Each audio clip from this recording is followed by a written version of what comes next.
Why don't I see? Why don't I believe? Finally you're free. Save a place for me.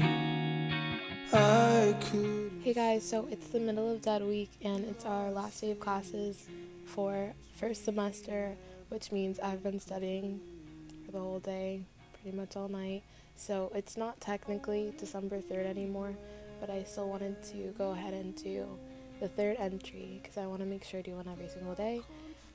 There's still going to be a post up for tomorrow, but this entry is about independence and specifically the loneliness that comes with it. So for this entry, since it's so late and since I kind of look a little crazy, I'm going to do a voiceover and just talk to you guys about all the stuff I wanted to address and throw up some pictures just of some of the stuff I talk about. And yeah, it's going to be a pretty chill video. Enjoy. So the thing about independence is it means you're independent.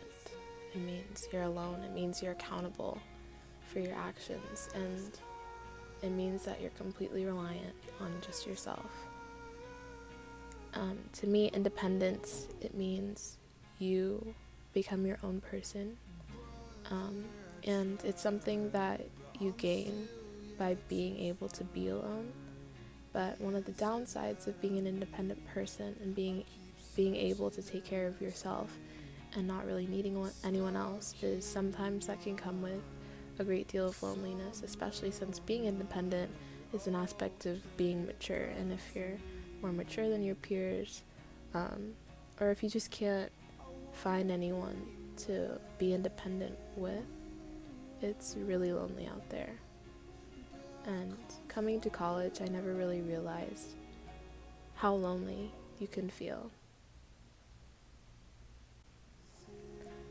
Not a lot of people know this, but in middle school, at the end of 8th grade, I dealt with this period of depression that lasted for a few months. And one of the reasons I got so low and I felt so bad, part of it was because I was just going through a lot of family stuff. My grandmother died unexpectedly over the summer. She passed away over the summer, and prior to that, school socially had just been really tough for me. I've never been an unfriendly person, so I can guarantee you that nobody really knew what was going on except for my family and maybe a few of my really close friends. But at that point, I felt like I really didn't have any close friends. I didn't feel like I had anyone besides my family, and I never saw my sister at school because she just started high school, and my parents were at work, so it's not like I could talk to them during the day. I felt so alone and by myself, and because of all the loss that I was dealing with emotionally already from losing my grandmother, everything just felt like it was just blow on top of blow on top of blow. And it's really scary to think that when I was that young, I felt so much despair and so much grief and so alone. And looking back, I wish that I handled it differently, but you can't. You have to learn from somewhere. And I had never had the experience of losing someone that close to me before. And I just was going through a phase in school where I felt like people only wanted to be friends with me at school. No one wanted to talk to me outside of that. I felt like all of my relationships were really surface level. So it was really hard for me to find anyone that I felt like I could relate to. So coming to college and being in this environment that reminded me so much of one of the darkest times in my life, it was a little scary and intimidating. And to be completely honest, I don't think I feel like I completely fit in here anyways, and it's been a whole semester. I like to think that I found my tribe, but I still have days when I just feel so alone because there are so many other people and I'm just one little tiny fish in the sea. And college is a struggle, especially when you go to a big school like UNC. it feels like you never know the person you're standing next to or walking past.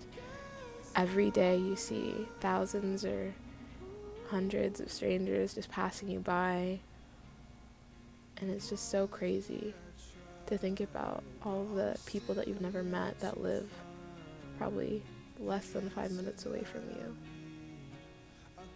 So during that really dark time in middle school, I know it sounds like it wasn't that big of a deal, it's just middle school, everyone has those rough transition years, but for me, I never really felt this sense of just despair and grief, and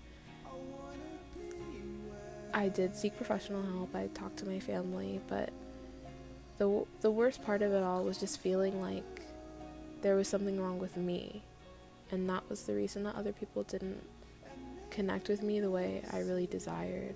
I felt like I never got to have a best friend outside of my sister, who's a member of my family.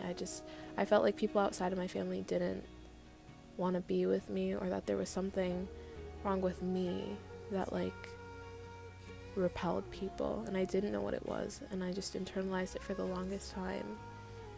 And I just realized sometimes you just have to go through those phases where you're gonna feel alone, and it's up to you to become strong enough to handle the feeling of being alone. And that's what I gained from that experience. It was a horrible experience to have to go through, but it has definitely made me a stronger person. And I can admit that for a while, after going through that and feeling so alone for so long, I just went through this phase where I got quieter in class. I stopped talking so much. And I'm finally getting the outgoing part of myself back. And I feel like the reason why I loved senior year of high school so much is because I could really see all the progress I had made since middle school. And I really blossomed into this person who wasn't afraid to put myself out there. Like, I wasn't afraid to go for homecoming court, and I wasn't afraid to do all these things that were fun and supposed to be exciting socially for senior year.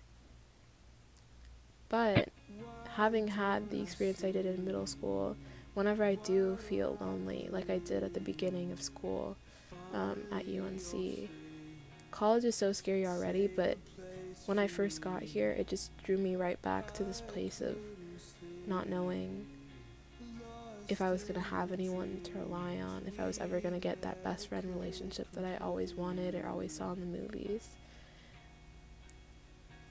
And it's just really scary to be on your own for the first time, truly on your own. And you have to try and find your people. I know everyone says that, and it's a lot harder than it sounds to find people that you can talk to, especially because I don't know about you guys, but I go to a big college, so it's kind of hard to narrow down the list of people to become friends with, but you'll eventually get it. It's not something that you really have to work at. You just have to be open to meeting people, and thankfully I found people that make it feel like home here. And it took me a few months, don't get me wrong, to find this group. But I'm just so thankful that I did now. It feels like I have an extended family at college. I've got 4 new sisters, which is kind of funny. But I finally have that experience that I've always wanted, of just having people to always be there for you, who aren't just members of your family and kind of have to be there for you, even though you love them. So all I want you guys to know for this part of this independence topic or lesson is that sometimes you have to be your own friend when you don't have any, as kind of sad as that sounds. But I can't fall